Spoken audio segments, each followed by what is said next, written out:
आप सबको हमारा नमस्कार। और बड़े बचते बचाते हुए हम यहाँ पर आए हैं क्योंकि डर था कि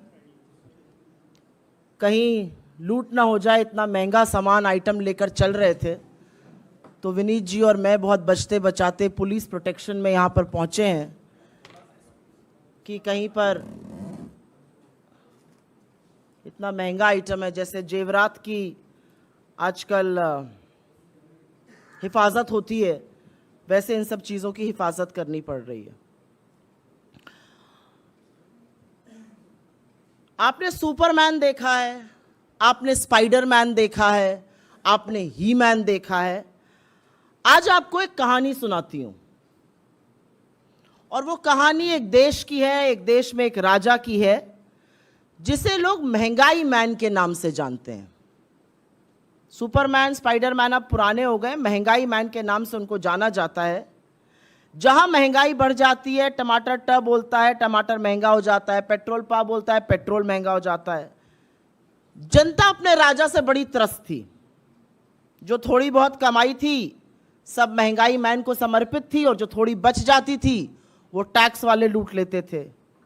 राजा को इस बात की भनक थी कि जनता त्रस्त है, जनता परेशान है, और उसीलिए उसने कुछ ऐसे चेले रखे हुए थे जो दूसरे राज्यों की बात करते थे।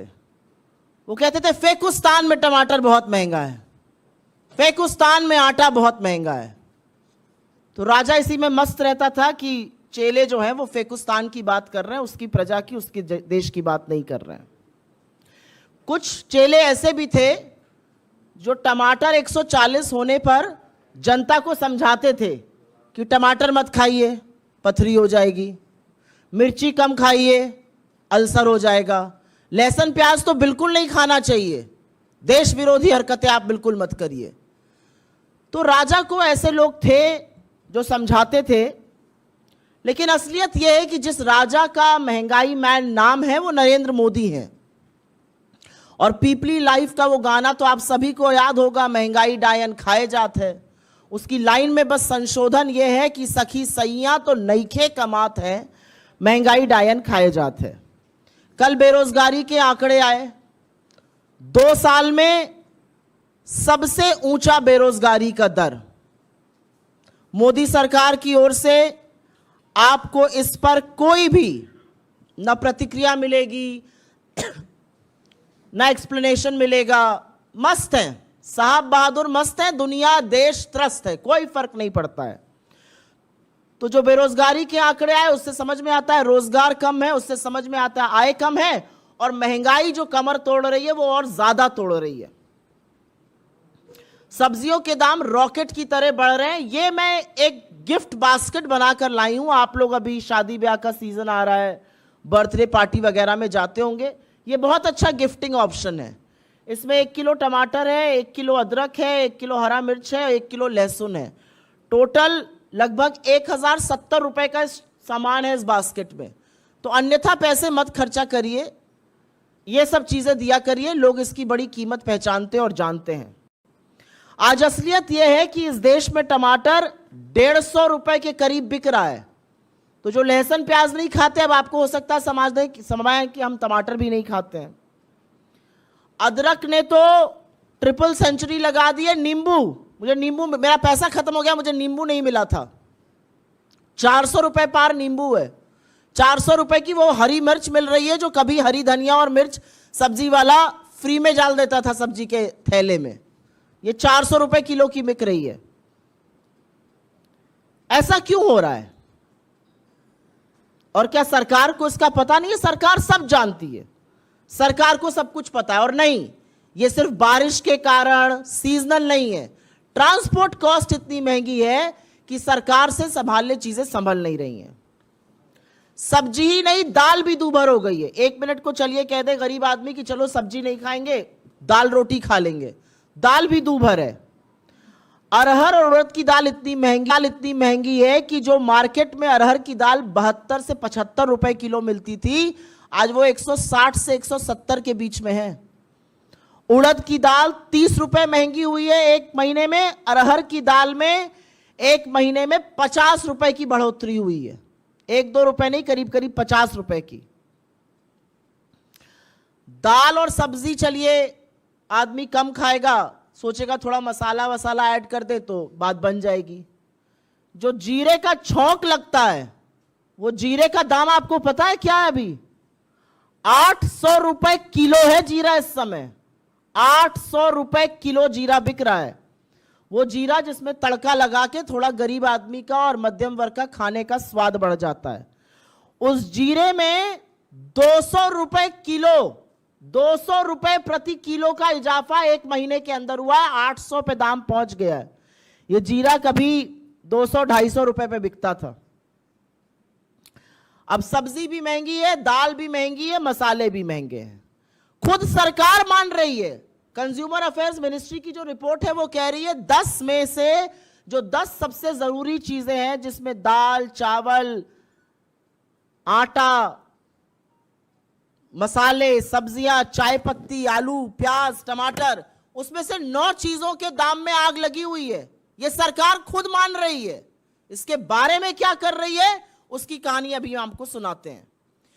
आपके साथ हम ये जब आंकड़ा शेयर करेंगे तो आपको इसमें टेबल भी मिलेगी और विस्तृत रूप से आंकड़ा भी मिलेगा। पिछले 1 महीने में टमाटर 160 पे है, धनिया 200 की है, अदरक 400 की है, मिर्ची 400 की है, लहसुन 130 का है, परवल 80 का है, अरबी 80 की है, भिंडी 70 की है। और जो मोदी जी महंगाई की मार से बचाने के लिए ये वादा करके सत्ता में आए थे, उन्होंने आंख पर ऐसी पट्टी बांधी कि पिछले 9 साल से खुली नहीं है। उनके राज में 2013 से 2023 के बीच में आटे के दाम में 46%, आटा कॉमन फ्लावर के दाम में 46% वृद्धि हुई है। चावल 25 रुपए किलो मिलता था, अब 36 के ऊपर पहुंच गया है। दाल जो 72 की थी वो 160-170 के बीच की मिल रही है। सरसों का तेल 90 से दोगुना होकर 185 पार कर चुका है। और नमक, हमारे गांव की तरफ कहा जाता है कि तरकारी दाल ना हो तो नून से खा लीजिए रोटी। तो वाकई में जो लोग मोदी जी को लाए थे और ये वादा किया था कि नमक रोटी खाएंगे, उनके नमक के लिए भी मजबूर कर दिया है। नमक का दाम जो कभी 13 रुपए होता था वो 20 के ऊपर है। अब आपको एक और असलियत बताती हूं। ये तो हो गई महंगे दामों की बात, आग लगी हुई है, आसमान छू रहा है, जैसे भी बोलना चाहिए। एक और चीज करी जा रही है। आपकी आंखों में धूल झोंक कर आपकी जेबों पर डाका पड़ रहा है। वजन घटाया जा रहा है पैकेटों का, और या तो दाम वही रखा जा रहा है या दाम बढ़ाया जा रहा है। सिलसिलेवार तरीके से आपको बता देती हूं। ये बिस्किट का पैकेट आपको याद होगा, पार्ले जी का पैकेट है। गांव, शहर, देहात कहीं भी जाइए, ये छोटा पैकेट खूब बिकता है। ये छोटे पैकेट का दाम 5 रुपए, लेकिन अब ये 50 ग्राम का हो गया है। पहले ये 80 ग्राम का था, 30 ग्राम कम कर दिया गया, दाम वही रखा गया, तो ये बिस्किट बड़ा महंगा हो गया। ये चाय की पत्ती है, पहले 50 रुपए में 250 ग्राम मिलती थी, अब 70 रुपए में 200 ग्राम मिल रही है। ये चाय की पत्ती है। जब हम लोग की तरफ गांव जाते हैं तो लोग बिस्किट का पैकेट और चाय जरूर खिलाते हैं। चाय पिलाएंगे, बिस्किट खिलाएंगे। ये 30 ग्राम कम कर दिया, दाम रखे। ये 50 रुपए का मिलता था 250 ग्राम, अब 70 रुपए का, और वजन 200 ग्राम। ये नमकीन के कुछ पैकेट में लाई हूं। 10 रुपए में पहले 65 ग्राम नमकीन बिकता था। ये पैकेट है आप लोग के सामने। अब 10 रुपए में 32 ग्राम नमकीन बिक रहा है, मतलब आधा कर दिया। 33 ग्राम इस नमकीन के पैकेट को कम कर दिया गया। आपको लगता है बिक तो अभी 10 ही का रहा है, लेकिन आप आधे नमकीन के दाम के अब वही 10 रुपए दे रहे हैं जो पहले आप 65 ग्राम के देते थे, अब 32 ग्राम के दे रहे हैं। ये मटर लोग खाते हैं, बड़े स्वाद से खाई जाती है, चाय के साथ, शरबत के साथ। गांव, शहर, देहात जाइए, गरीब आदमी जरूर लेकर आता है क्योंकि बड़ा पैकेट महंगा पड़ता है, छोटा पैकेट 10 रुपए का ले आओ। ये 10 रुपए के पैकेट में पहले 65 ग्राम आती थी, अब 42 ग्राम आ रही है। और ये प्रत्यक्षम किम प्रमाणम है, ये सब आपको दिखाकर बता रही हूं मैं, मेरे कोई आंकड़े नहीं है। ये पैकेट में सब लेके आई हूं, आपको दिखाकर इसका दाम और इसका वजन बता रही हूं। अभी थोड़ी देर बाद आके पास में देख भी लीजिएगा। ये मूंगफली है, ये मुझे बड़ी पसंद है। अब पता चल रहा है कि इसके तो मैं दुगने दाम दे रही हूं। 10 रुपए में 55 ग्राम मिलती थी, अब 34 ग्राम मिल रही है। ये मूंगफली का पैकेट है, 10 रुपए में पहले 55 ग्राम मिलता था, अब 34 ग्राम बिक रहा है। हमारी आंख में धूल झोंक कर आप ही की जेब में दिन दहाड़े डाका डाला जा रहा है। ये चॉकलेट है, आप में से कुछ लोगों को बड़ी पसंद है। ये चॉकलेट 10 रुपए में अब मिलती है 13 ग्राम, पहले ये 5 रुपए की 13 ग्राम थी, डबल हो गया दाम। 5 रुपए की चॉकलेट 10 की हो गई, पता ही नहीं चला। लेकिन जब खर्चा करो तो जरूर पता चलता है। ये कॉफी का पैकेट है, 7 ग्राम मिलता था 10 रुपए का, अब 5.5 ग्राम मिल रहा है। 1.5 ग्राम कहां चला गया? मोदी जी की जेब में। और ये टोमेटो सॉस है, समोसा वमोसा जो आप लोग खाते हैं, आप लोगों को पसंद है ये सॉस। ये 100 रुपए का 950 ग्राम, करीब करीब 1 लीटर मिलता था, अब ये 850 ग्राम मिल रहा है 100 रुपए का। तो ये जवाबदेही किसकी है? इन सब चीजों का जो दाम बढ़ाया गया, वजन घटाया गया, जनता को मूर्ख समझा गया, ये कौन कर रहा है? ये महंगाई मैन नहीं तो और कौन कर रहा है? और क्या सरकार कुछ कर नहीं सकती है? सरकार चाहे तो बहुत कुछ कर सकती है। हमारी कांग्रेस की सरकारों ने लोगों को राहत देने का काम किया है। अगर राजस्थान में आज 500 रुपए में सिलेंडर बिक रहा है तो वो इसलिए बिक रहा है क्योंकि वहां पर लोगों को राहत मिलनी चाहिए। कर्नाटक में अगर मुफ्त बस सेवा महिलाओं को मिल रही है तो जो वो 2, 2.5, 3 हजार रुपए महीने का बचा रही हैं, वो उनकी राहत है, उनकी बचत है। सरकार क्या कर रही है उल्टा? सरकार ने आंख पर पट्टी और मुंह में दही जमा दी, उस दही पर भी जीएसटी लगा हुआ है। सरकार को कोई फर्क नहीं पड़ रहा है। लोग महंगाई से त्रस्त हैं, सरकार को कोई फर्क नहीं पड़ रहा है। सरकार चाहे तो अभी इसी वक्त बड़ी राहत ला सकती है। एक्साइज ड्यूटी कम करे, डीजल का दाम घटेगा, पेट्रोल का दाम घटेगा। मेन ट्रांसपोर्ट फ्यूल डीजल है, डीजल का दाम घटते ही सब्जियां सस्ती होंगी, तमाम चीजें सस्ती होंगी। ऐसा क्यों नहीं कर रही है सरकार? सरकार क्योंकि मुनाफाखोरी में लगी हुई है। वो आपको रूस और यूक्रेन का युद्ध बताएंगे। अरे प्रभु, आपके पूरे कार्यकाल में कच्चे तेल का औसतन दाम $65 प्रति बैरल रहा है, लेकिन क्या आपके पेट्रोल और डीजल का दाम कम हुआ है? क्या आपकी रसोई गैस का दाम कम हुआ? और जैसे घाव पे नमक रगड़ने का काम किया जाता है, आज सवेरे कमर्शियल गैस सिलेंडर का दाम 7 रुपए बढ़ा दिया गया। क्यों बढ़ाया गया? अब आप जाइए होटल तो आपको जो 10 रुपए की थाली मिलती थी वो 12 की मिलेगी। क्यों है ऐसा? सरकार रशिया और यूक्रेन युद्ध का हवाला नहीं दे सकती क्योंकि जो दाम ऊपर गए थे वो गिरकर वापस 70-75 पे आ गए। लेकिन हमारे और आपके दामों में कमी नहीं हुई है। हमारा अपना मानना है कि क्योंकि ये सरकार पूंजीपतियों पर इतनी फोकस्ड है, इसको धरातल से मतलब ही नहीं है। बेरोजगारी बढ़ रही है, मेनू की महंगाई बढ़ रही है, जी हम तो लहसुन प्याज टमाटर लहसुन अदरक हरी मिर्च कुछ नहीं खाते हैं। दाम घट रहे हैं हमारी बला से। तो इस मंच से हम सरकार से कुछ मांगे करते हैं क्योंकि वाकई में पानी अब सर के ऊपर चला गया है। लोग त्राहिमाम कर रहे हैं और महंगाई मैन मोदी मौन नहीं रह सकते हैं। सरकार तुरंत चीजों के दामों के नियंत्रण के लिए ठोस और मजबूत कदम उठाए। इस देश में चावल और दाल का दाम नहीं बढ़ सकता है। सब्जियों के बढ़ते दाम डीजल के कम होते ही कम होंगे, इसलिए उस पर कदम उठाया जाए। एक्साइज ड्यूटी कम करी जाए, टैक्स वसूली बंद कीजिए, लोगों को राहत दीजिए, मुनाफाखोरी बंद कीजिए। आटा और दही जैसी चीजों पर फिलहाल के लिए जीएसटी तुरंत हटा देना चाहिए क्योंकि महंगाई बहुत प्रताड़ित कर रही है लोगों को। और जो सबसे ज्यादा महंगाई से प्रभावित लोग हैं उनके लिए जरूर सरकार पुख्ता कदम उठाए, जैसे कि हमारी सरकारें कुछ राज्यों में फंड ट्रांसफर करती हैं, वो करे जिससे कि लोगों को राहत मिले। और ये हमारे लिए हंसी मजाक का या ये हमारे लिए एक जोक का जरिया नहीं है। हम समझते हैं कि ये लोगों की जिंदगी में कहर बरप रहा है और उसका प्रतिबिंब है ये। ऐसी कोई चीज आज रसोई की नहीं है जिसके दाम में आग लगने लगी है, लेकिन सरकार को कोई फर्क नहीं पड़ रहा है और ये कतई स्वीकार्य नहीं है। I will very briefly make a statement in English. To my left, you can see certain essential commodities. These are essentially vegetables, from tomatoes to green chilies to ginger to garlic.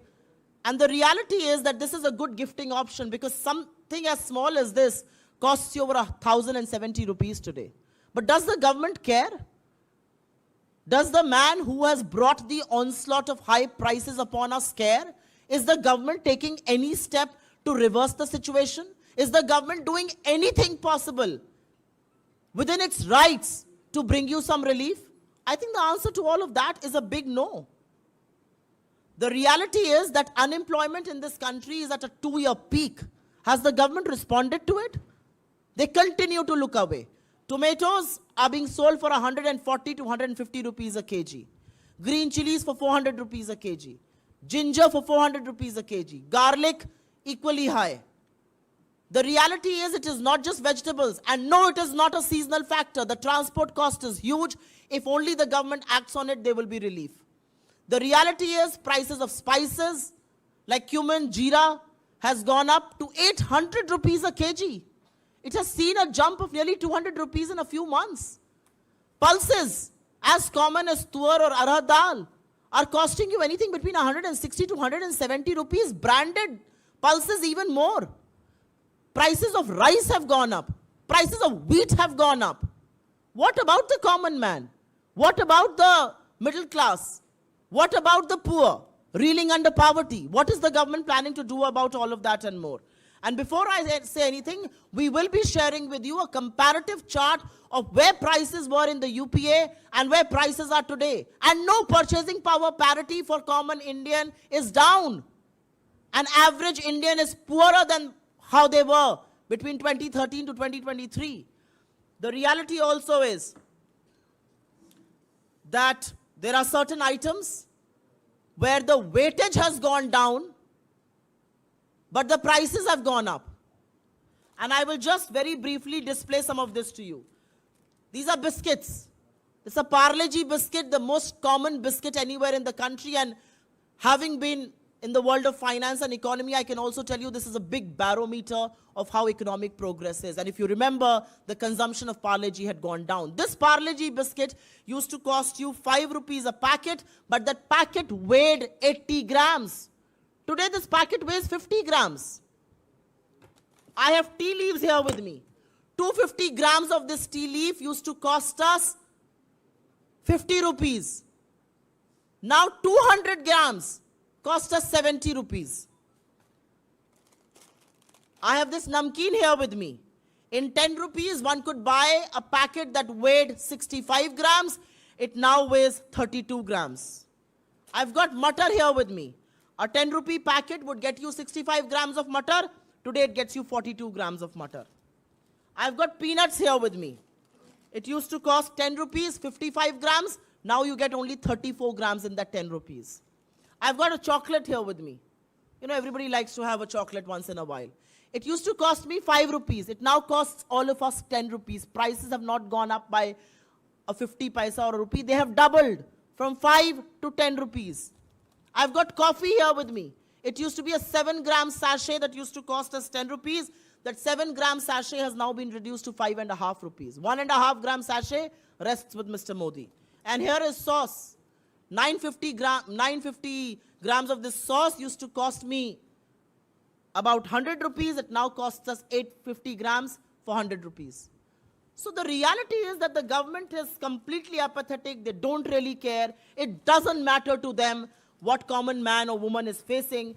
And is it a fact that the government can't do anything? Is it all seasonal? Absolutely not. I mean, look at the Congress governments. Look at our government in Rajasthan. Our government in Rajasthan is committed to bringing relief.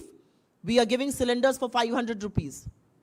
Our governments like in Karnataka have made bus service free. That has left additional money in the hands of women. And that is relief for them in a time when they're reeling under high prices. So the government can do a lot, but the government is busy profiteering. Crude oil prices, on an average for this government, have been at $65 a barrel. But have prices gone down for you? No, they haven't. After the Russia-Ukraine war started, prices went up, but then they came down and came down substantially. Today, they are anywhere between $70 to $72 a barrel. Have prices gone down for you? No. Can the government bring down prices any moment? They just have to bring excise duty down. Are they willing to do it? No, they are not. They're getting cheaper crude from Russia. Who's the beneficiary of that cheap crude? What is happening to that cheap crude? Nobody knows. So from this very platform, we ask the government to take immediate steps so that some relief can be brought to people of this country. We expect the government to rationalize fuel prices. We expect the government to reduce prices so that diesel costs come down, so that prices of vegetables can come down. We expect the government to stop profiteering through taxes, to remove common flour and yogurt right now from the GST and bring in some relief. And people who are really reeling under high prices need to be given some monetary help, some fiscal help. And that is going to be a big boost for those people. But for now, I am only showing you this basket. It's a very precious basket. ये बहुत महंगी, बहुत बेशकीमती तोहफा है। 1070 रुपए की ये छोटी सी बास्केट है और इसको बचते बचाते हुए हम किसी तरह से यहाँ पर लेकर पहुंचे कि कोई लूट ना ले रास्ते में। 1 किलो टमाटर इसमें 150 रुपए का है, अदरक 400 की है, मिर्ची करीब 1 किलो डालिए वो 400 की है, लहसुन है। ये अपने दोस्तों के यहाँ, मित्रों के यहाँ, परिवार वालों के यहाँ मिठाई मत लेके जाइएगा, अब ऐसी सब्जियों की बास्केट लेकर जाइएगा। ये कृपा मोदी जी ने 10 साल में कर दी आप लोगों के ऊपर। पहले आपके सवालों का स्वागत है।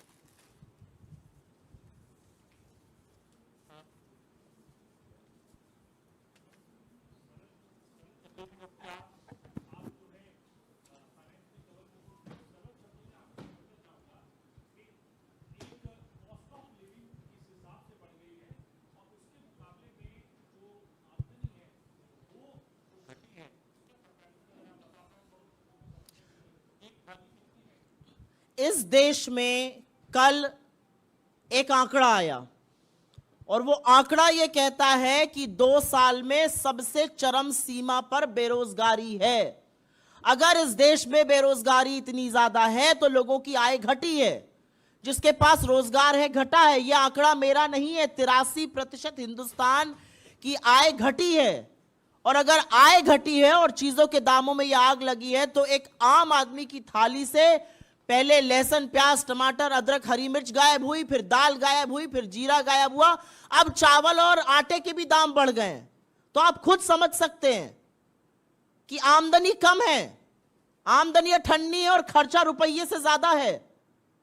और इसीलिए मैं बार बार कहती हूं कि जो गाना था ना, सखी सैया तो खूबे कमात है, उसको बदल दीजिए, सखी सैया तो नईखे कमात है, महंगाई डायन खाए जाते हैं। यह असलियत है। Cost of living has gone up substantially.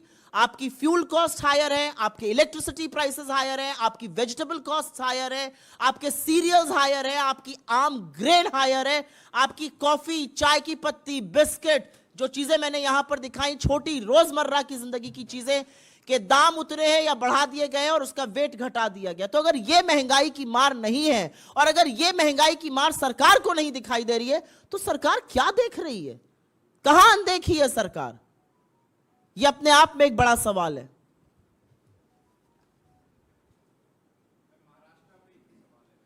No, first I will take so मोटो questions on this.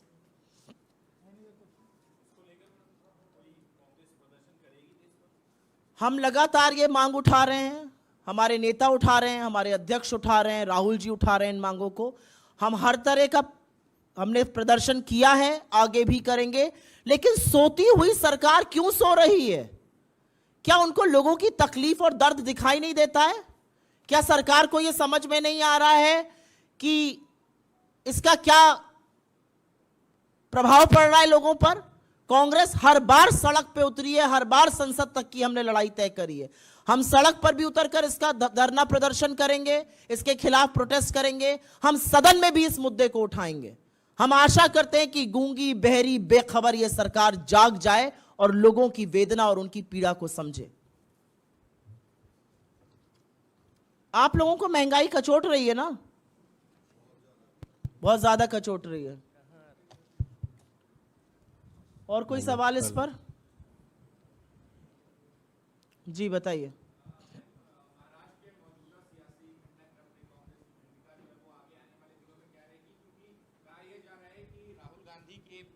Rahul Gandhi के पटना में शरद पवार के साथ जाने पर भी अजीत पवार जो है वो खासे नाराज थे और ये एक बड़ी वजह बनी जाने का।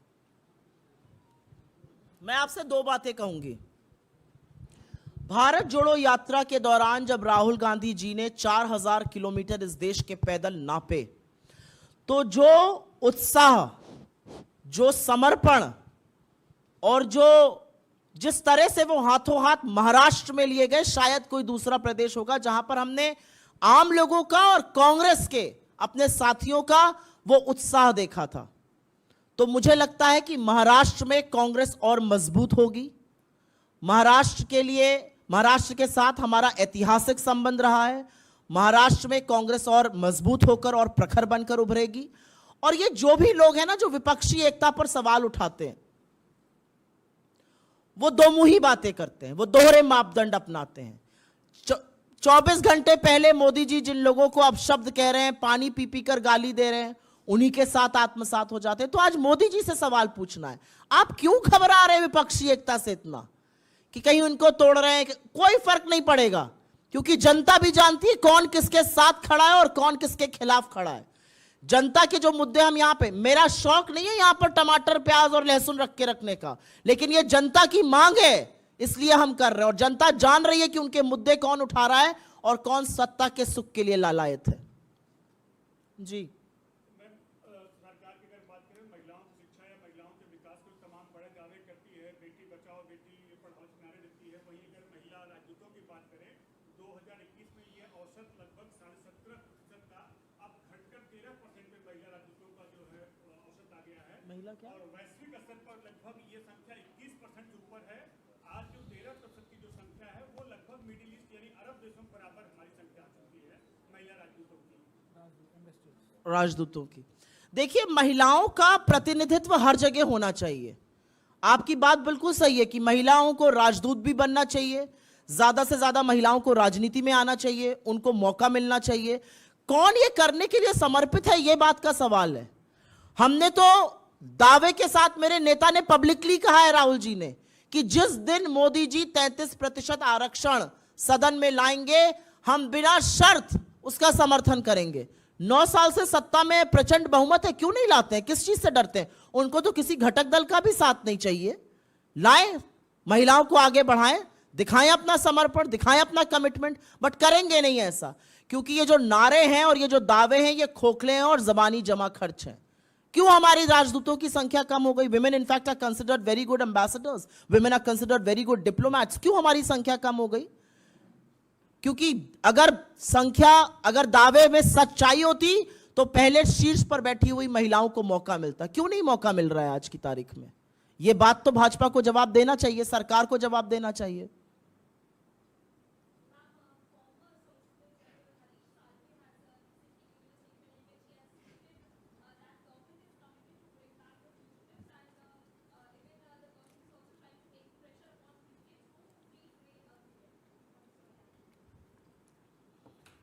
With all due respect to the former Solicitor General, his political leanings are very well known. It's all right, he has made a statement. He is not a government functionary. He is not a mouthpiece of the government. Why must I respond to him? Let the government show some commitment in all that he has said. I mean, anybody will rise anywhere and make a statement and the Congress party will respond to it. Why?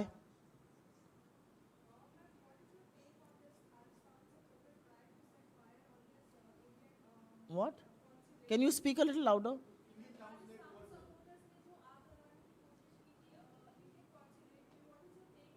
We absolutely denounce any action like that. We absolutely denounce it. And we denounce it because we have been at the receiving end of what terrorism has done in this country. We have been at the receiving end of extremist forces. And which is why we believe that there is no place for violence, no place for extremism. We've lost two of our most dear one former prime minister and one sitting prime minister was assassinated while she was in office because of these forces. And which is why when people like them obstruct Rahul Gandhi's meeting overseas, we expected the Indian government to take it up with the Biden administration. And instead, they chose to stand with the extremists. So they stand exposed at every nook and corner. मेरा अपना मानना है कि जिस वाक्य का आप जिक्र कर रही हैं खालिस्तान का, हम ऐसी किसी भी बात की भर्त्सना करते हैं, और इसलिए करते हैं क्योंकि हमने आतंकवाद के खिलाफ लड़ते हुए बहुत बड़ी कीमत अदा करी है, चाहे वो इंदिरा जी की शहादत हो, चाहे वो राजीव जी की शहादत हो, और ये लोग वो बात समझ नहीं सकते हैं। और इसीलिए हमें लगता है कि सार्वजनिक जीवन में या कहीं और हिंसा की लेश मात्र भी जगह नहीं है।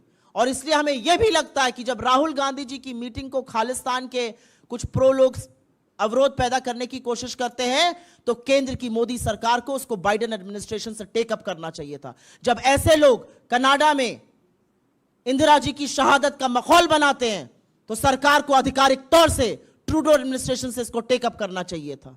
नाम तक नहीं लेते आप इंदिरा जी का, यह आपकी कमजोरी और आपका डर दिखाता है, और यह दिखाता है कि आप कितने सीरियस हैं एक्सट्रीमिस्ट, हिंसा की प्रवृत्ति वाले लोगों के खिलाफ।